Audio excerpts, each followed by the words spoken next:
बहुत समय पहले की बात थी। एक गांव में 4 जादुई बौने हुआ करते थे।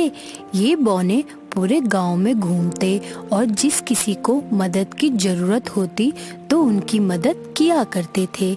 एक दिन ये चारों बौने रोज की तरह गांव में घूम रहे थे कि अचानक इनको किसी बच्चे की रोने की आवाज आई। जैसे ही बौनों ने अंदर झांक कर देखा तो एक प्यारी सी बच्ची कपड़े धोते हुए रो रही थी और पीछे से किसी औरत के चिल्लाने की आवाज आ रही थी। खबरदार, अगर आगे से होमवर्क करने की बात कही तो घर पर बैठो और घर का सारा काम करो। जल्दी ही तुम्हारे स्कूल से नाम कटवाती हूँ। यह कहती हुई वो घर से बाहर चली गई। चारों बौनों ने सोचा कि हमें इस बच्ची की मदद करनी चाहिए। फिर क्या था, उनमें से एक बौना बिल्ली में बदल गया और रसोई में रखा दूध पीने लगा।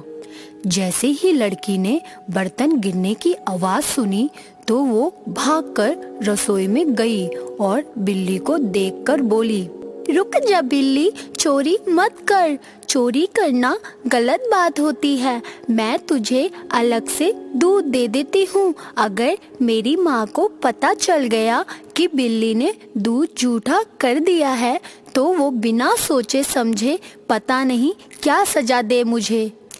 यह सुनकर वो बिल्ली बोली, मुझे आज तक किसी ने ऐसा नहीं बोला। हर कोई मुझे मार कर भगा देता। तुम बहुत नेक दिल की लड़की लगती हो, लेकिन तुम रो क्यों रही थी? बिल्ली के पूछने पर लड़की ने दुखी चेहरा बनाते हुए बोला, मेरा नाम साइनी है। ये मेरी असली माँ नहीं है, ये मेरी सौतेली माँ है। मेरे पापा काम से अक्सर बाहर रहते हैं। माँ मेरे साथ बहुत बुरा बर्ताव करती हैं और पापा मेरी बात का विश्वास भी नहीं करते। इसलिए मुझे माँ की बातों का बहुत बुरा लगता है।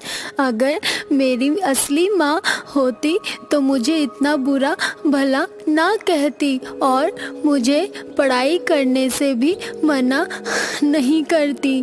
यह सुनकर बिल्ली ने दूध खत्म किया और वहाँ से चली गई और शाइनी अपने काम करने के लिए जाने लगी।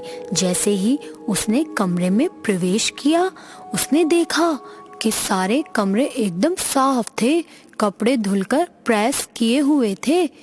कमरा एकदम साफ था।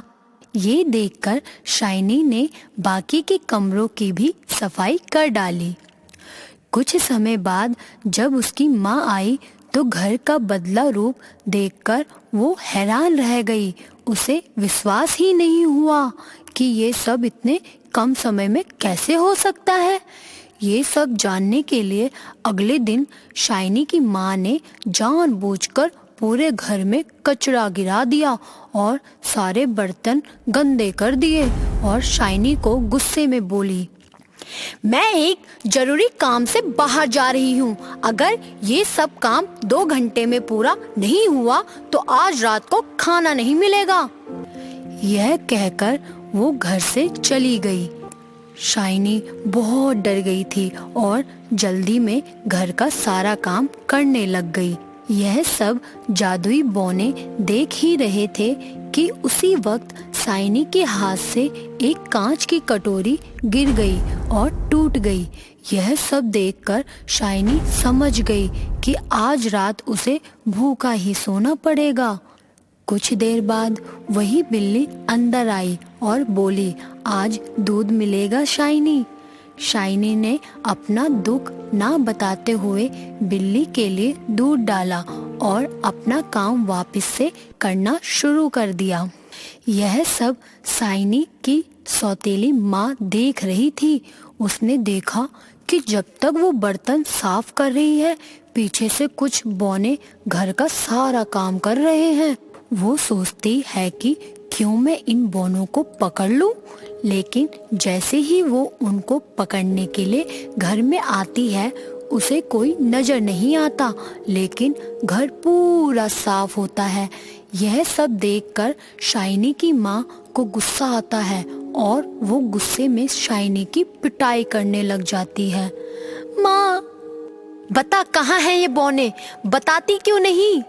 मुझे कुछ नहीं पता माँ, आप किसकी बात कर रहे हैं? मैंने तो एक बिल्ली को दूध पिलाया था। लेकिन उसकी माँ ने एक बात ना सुनी और शाइनी की पिटाई करती रही। ठीक उसी वक्त शाइनी के पापा आ जाते हैं और यह सब देखकर उसकी माँ को बोलते हैं, मैंने कभी नहीं सोचा था तुम मेरे पीछे इस बच्ची के साथ इतना बुरा बर्ताव करती हो। शुक्र है उस बिल्ली का जिसने मुझे सब बता दिया, और आज मैंने देख भी लिया कि तुम शाइनी के साथ कैसा बर्ताव करती हो। मगर आज के बाद तुमने इस बच्ची को हाथ भी लगाया या पढ़ाई करने से रोका तो मुझसे बुरा कोई ना होगा। उस दिन के बाद शाइनी को उसकी माँ ने कभी तंग नहीं किया और शाइनी ने खूब मन लगाकर पढ़ाई की। आगे जाकर शाइनी डॉक्टर बनी और उसने कई लोगों का मुफ्त में इलाज